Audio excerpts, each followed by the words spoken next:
Harish on duty. Congress సర్కార్పై దూకుడు పెంచారు BRS deputy floor leader Harish Rao. మొన్న కొడంగల్, నిన్న కోహెడ, నేడు పరిగి వరుస పర్యటనలతో అధికార పార్టీపై విమర్శలు గుప్పిస్తున్నారు. భూములను కాంగ్రెస్ నేతలు కబ్జా చేస్తున్నారని ఆరోపిస్తున్నారు. మరోవైపు హరీష్ మాటలను ప్రజలు నమ్మరు అంటున్నారు కాంగ్రెస్ నేతలు.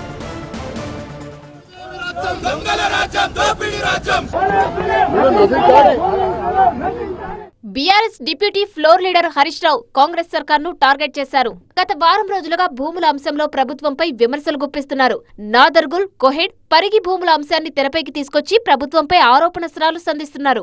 నాదర్గుల్లో 7,000 కోట్ల విలువైన ప్రభుత్వ భూములను మంత్రి పొంగులేటి అండతో కొందరు కబ్జా చేస్తున్నారని ఆరోపించారు. 3,000 కోట్ల విలువైన కోహెడ్ పండ్ల మార్కెట్ భూములను అమ్ముకునేందుకు రేవంత్ ప్రభుత్వం కుట్ర చేస్తోందన్నారు.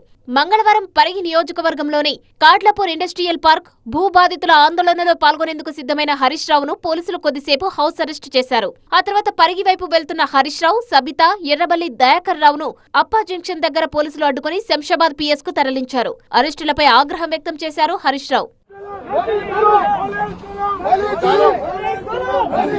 కాడ్లాపూర్లో భూసేకరణకు వ్యతిరేకంగా వారం రోజులుగా పరిగి రైతులు ఆందోళన బాట పట్టారు.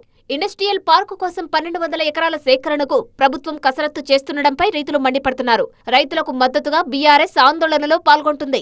రేవంత్ కన్ను ఇప్పుడు పరిగి భూములపై పడిందన్నారు హరీష్ రావు. ఇవాళ పరిగిలో వ్యవసాయ భూములు లాక్కుంటా దోస్తులకో నా అనుయాయులకు కట్టబెడతా అని చెప్పి పరిగిలో రైతుల భూములు లాక్కుంటావు. ఎంతసేపు భూములే తప్ప నీ పాలన ఉందా? ఆ 3 నెలలకే పిల్ల పుడతాడా అని మాట్లాడుతుండ్రు రేవంత్ రెడ్డి. అందరికీ తెలుసు లోకంలో 9 నెలలకు పిల్లలు పుడతారని. కానీ నువ్వే చెప్పినావు 100 రోజుల్లో 6 గ్యారెంటీలు అమలైతాయి అన్నావు. అయినాయా అమలు? ఇవాళ అవ్వాతాతల దగ్గరికి పోయి రాక్షసుడు ఎవడు అంటే రేవంత్ రెడ్డి అని చెప్తారు.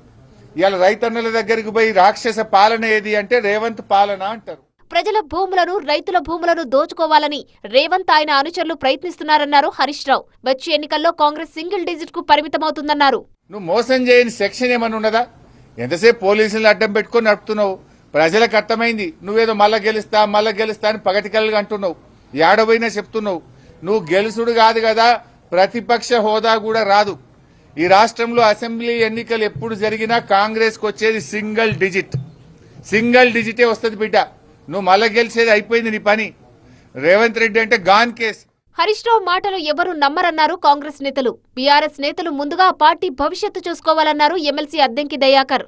మూసీ వైపు భూములు తీసుకుంటామనంటే మూసీ కాడ ఉన్న వైపు ముందు రోజు పోయి ప్రజల్ని ఏదో ఒకటి అబద్దాలు చాడీలు చెప్పి చేస్తుంటారు. ఇటు హైదరాబాద్ చుట్టుపక్కల ఉంటే ఎక్కడ ల్యాండ్ ఎక్విజిషన్ ఉంటే అక్కడికి పోవడం, రెచ్చగొట్టడం, దాడులకే ప్రేరేపిస్తుంది. ఇలాంటి ప్రతిపక్షం తెలంగాణకు ఉండడం అనేది ఒక రకమైన దురదృష్టమే.